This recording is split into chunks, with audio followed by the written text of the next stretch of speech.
Nasılsınız? İyisiniz inşallah. Kolay gelsin. Kolay geliyoruz. Başkanım. Allah razı olsun. Esnaflarımıza dolaşıyoruz. Sorun sıkıntılarına ortak olmak istiyoruz. Ne diyebiliriz? Sadece şu an dükkan açıyoruz. Kaç kişi çalışıyorsunuz burada? Burada biz 4 kişiyiz. 4 kişisiniz.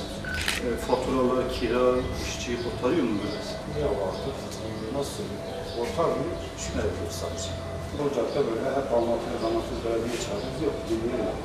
Talepleriniz oluyor ama bir karşılığı oluyor. Kaç defa da belediye aradık, insanlar bunu bir su basın aslında. Belediyenin asıl hizmet etmesi gereken noktalardan bir tanesi caddedir. En basit yapılabilecek hizmet caddedir. Bugün belediye bir caddede de hizmet yapamıyorsa, bir caddenizi de yapamıyorsa ne yapıyoruz aslında? Bu konuda inşallah üzerinde duracağız. İnşallah. Yine söyleyeceğiz. Var mı isteğiniz? Allah razı olsun, bir çay için. Allah razı olsun. Başka zaman. Abi hoş geldin. Hoş bulduk. Kolay gelsin. Abdülhakim abi sizinle. Kolay gelsin. Çava'nın başı. Dıştacılar. İl Başkanı Ödapları. Evet, doğru bir şey.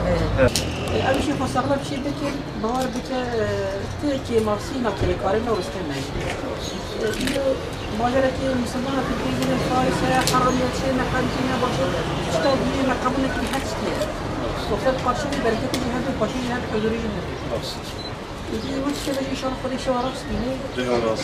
Allah razı olsun baba. Siz nasılsınız? Rabbim utandırmazsınız hocam üzerine. Rafahi Başkanı. Esnaflara dolaşıyoruz. Özellikle sorun sıkıntılarına ortak olmak istiyoruz. Nasıl gidiyor? Bayır mısınız? Süper şükür Allah'a. Çok güzel gidiyor. Allah yardımcınız olsun inşallah. Bu konuda bizden bir beklentiniz, bir isteğiniz var mı? Allah razı olsun hocam. Öncelikle Rabbim hepimizi öncelikle utandırmasın. Ve yar yardımcımız olsun. Allah bereket versin inşallah. Allah Kolay razı gelsin. olsun. Hüdapar İl Teşkilatı olarak bugün Nihat Aykut Caddesi'nin esnaflarını dolaştık. Maalesef esnaflarımızın sorun ve sıkıntıları çoktur.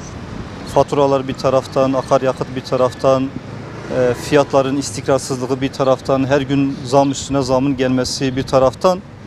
Ama özellikle bu caddede, bu konumda bulunan esnaflarımız caddelerin uzun bir süreden beri yapılmayışından, çukurların açılması ve o çukurlardan geçen arabalardan kaynaklı tozların çıkması, o tozların esnafı ve reyondakilerin kirletmesi ve tehlike arz eden özellikle lastiklerden fırlayan o taşların camlara, araç camlarına ya da Allah muhafaza bir çocuğun gözüne, başına denk gelme riski yüksek burada. Halbuki bir belediyenin en temel, en öncelikli yapması gereken hizmet caddelerdir. Caddelerin onarımıdır, şehirleşmedir. Yani insanların yaşamına layık bir şehirleşme hayatı sunmaktır. Yani belediye en asli fonksiyonu olan bu hizmeti de sunamayacaksa, halbuki bizim belediye başkan yardımcısı kadar ana caddemiz ya var ya yok. Yani çok basit yapılabilecek hizmetler de eğer bu halktan esirgeniyorsa, yapılmıyorsa, halkın hizmetine sunulmuyorsa ama aylarca halktan toplanan vergiler, paralar eğer başka yerlerde yani temel ihtiyaçların dışında olan festivallerde harcanıyorsa insanın aklına doğal olarak bazı soru işaretleri geliyor. Esnafımızı dolaştık, esnafımızın yanındayız. Dile getirdiği sorunları biz de gerekli yerlere ileteceğiz ve üzerinde duracağız. Bu konuda katkınızdan dolayı da size teşekkür ediyorum. Bu yol her daim böyle. Her sene gel, kış, yaz bu şekilde. Bu tarafı yapıyor, bu tarafı bozuluyor. Bu tarafı yapıyor, burası bozuluyor.